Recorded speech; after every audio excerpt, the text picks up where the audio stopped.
കണ്ടല്ലൂർ പുതിയവിള വടക്കൻ കോയിക്കൽ ദേവീക്ഷേത്രത്തിൽ നവാഹയജ്ഞം പുരോഗമിക്കുന്നു. യജ്ഞത്തിന്റെ ഭാഗമായി പാർവതി പരിണയ ചടങ്ങുകൾ നടത്തി. നവാഹയജ്ഞം മെയ് 8-ന് സമാപിക്കും.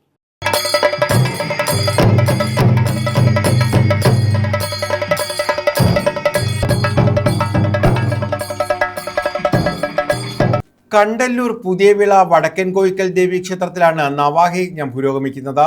യജ്ഞത്തിന്റെ ഭാഗമായി പാർവതി പരിണയം, ഉമാമഹേശ്വര പൂജ എന്നിവയും നടത്തി. സ്വയംവര പുഷ്പാഞ്ജലിയും നടന്നു. ദർശന പ്രാധാന്യത്തോടെയാണ് പാർവതി പരിണയ ചടങ്ങുകൾ നടത്തിയത്. രാവിലെ അഷ്ടോത്തര ശതപീഠ വർണ്ണനം, പാർവതി പ്രാദുർഭാവം, ദേവീസ്ഥാനങ്ങളും ദേവീവ്രതങ്ങളും, പാർവതി സ്വയംവരം, ഇളാവൃതാവൃത്താന്തം, ഭാരത വർണ്ണനം എന്നിവ പാരായണം ചെയ്ത ശേഷമായിരുന്നു പാർവതി പരിണയ ചടങ്ങുകൾ നടത്തിയത്. കരിമുളയ്ക്കൽ അജയകുമാറാണ് യജ്ഞാചാര്യൻ. ക്ഷേത്രത്തിൽ നടന്നു വരുന്ന നവാഹയജ്ഞം 8-ന് സമാപിക്കും.